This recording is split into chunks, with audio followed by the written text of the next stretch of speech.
Mister Z x. তোমাদের অভিনয় হয়, আমি দেখি, ভালোই লাগে। ছোটবেলা পেজের নাম কি? মিস্টার জেটেক্স। Mister Z X. তোমরা ফানি ভিডিও বানাও। মানে আমার ইয়াতে কিন্তু viral variety content everything add করা ইনক্লুডিং।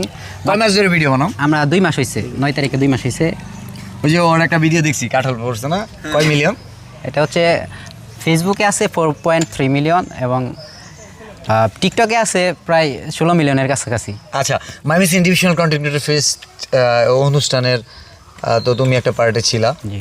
তো এই ওভারঅল সব কিছু মিলে যা হয়েছে কেমন কেমন এক্সপিরিয়েন্স? আসলে এটা it is a big arrangement ছিল। আসলে সামহাও এটা আসলে সাকসেস হয় না, কিন্তু আসলে বিলাল ভাই যে সহযোগিতা করছে তার ফ্যান ফলোয়ার বা যারা অর্গানাইজার ছিল, আমরা অর্গানাইজিংয়ে ছিলাম, বিলাল ভাই সর্বাত্মকভাবে আমাদের হেল্প করছে এবং দিক নির্দেশনা দিচ্ছে। আসলে কন্টেন্ট ক্রিয়েশনে আমরা নতুন হয়তো বা, কিন্তু ভাই কিন্তু এই ক্ষেত্রে বস, যেটা আসলে বলতে হয়, স্বীকার করতে হয়। আসলে ট্যালেন্টকে অ্যাপ্রিসিয়েট করতেই হবে আপনার, আপনি যত বড়ই হন, দ্যাট ইজ দ্য ফ্যাক্ট। এবং Mymensingh divisional content creator fest 2025 এটা হচ্ছে আসলে পূর্ণতা না পেলেও আজকে 12 তারিখ কিন্তু আজকে হওয়ার কথা ছিল, এটা কিন্তু অলরেডি পূর্ণতা পেয়ে গেছে।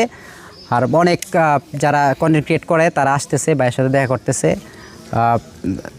অনেক ধরনের দিক নির্দেশনা দিতেছে, এটাই আসলে বড় প্রাপ্তি।